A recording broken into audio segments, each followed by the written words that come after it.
ഒരു ചെറിയ information pass ചെയ്യുന്നതിന് വേണ്ടിയിട്ടാണ് ഇപ്പോൾ ഈ പെരുവഴിയിൽ നിന്നിട്ട് ഒരു വീഡിയോ എടുക്കുന്നത്. നിങ്ങൾക്ക് അറിയാവുന്നവരാണെങ്കിൽ നിങ്ങൾ ഇത് തട്ടി മാറ്റി പൊക്കോളൂ. അതല്ലെങ്കിൽ നിങ്ങളെ ഫ്രണ്ട്സോ ആരെങ്കിലും അറിയാത്തവരുണ്ടെങ്കിൽ ഈ ഒരു വീഡിയോ നിങ്ങളൊന്ന് ഷെയർ ചെയ്തും ചെയ്തേക്ക്, കൂടെ ഒന്ന് ഫോളോ ചെയ്യുകയും ചെയ്തേക്ക്. ഞാനിപ്പം നിൽക്കുന്നത് കേരള കർണാടക അതിർത്തിയിലാണ്, ബൗണ്ടറിയിലാണ്.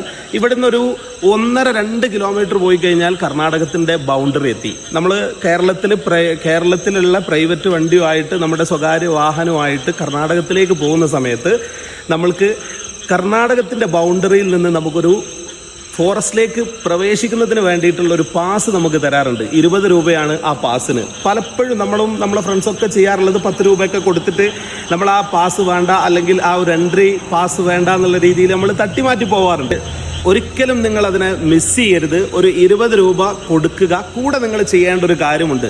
ആ 20 രൂപയുടെ എൻട്രി ഫീ, അതായത് കർണാടകത്തിലേക്ക് കയറാൻ നിങ്ങൾ കേരളത്തിന്റെ ഏത് ഭാഗത്തു നിന്നുള്ളവരാണെങ്കിലും നിങ്ങളുടെ പ്രൈവറ്റ് വാഹനവുമായിട്ട് കർണാടകത്തിലേക്ക് പോവുകയാണെങ്കിൽ ഏത് ബോർഡറിലാണോ നിങ്ങൾ കർണാടകത്തിലേക്ക് കയറുന്നത് അവിടെ ഒരു 20 രൂപയുടെ ഒരു പാസ് ഉണ്ടാവും. ആ പാസിൽ നിങ്ങൾ ചെയ്യേണ്ട ഒരു കാര്യം, നിങ്ങളുടെ വാഹനത്തിന്റെ നമ്പർ എന്ത് ചെയ്യുക, ആ പാസിൽ അപ്ഡേറ്റ് ചെയ്ത് തരാൻ പറയാം.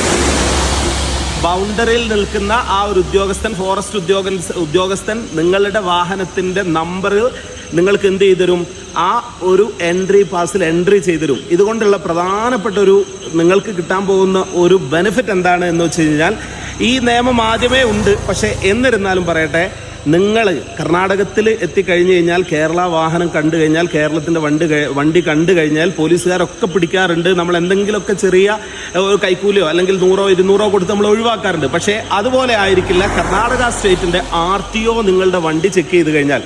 കാരണം അവരിപ്പോൾ വളരെ ഒരുപാട് ആളുകൾ, നമ്മളുടെയൊക്കെ ഒരുപാട് ഫ്രണ്ട്സിന് ഈ ഒരു ഇഷ്യൂസ് ഉണ്ടായിട്ടുണ്ട്.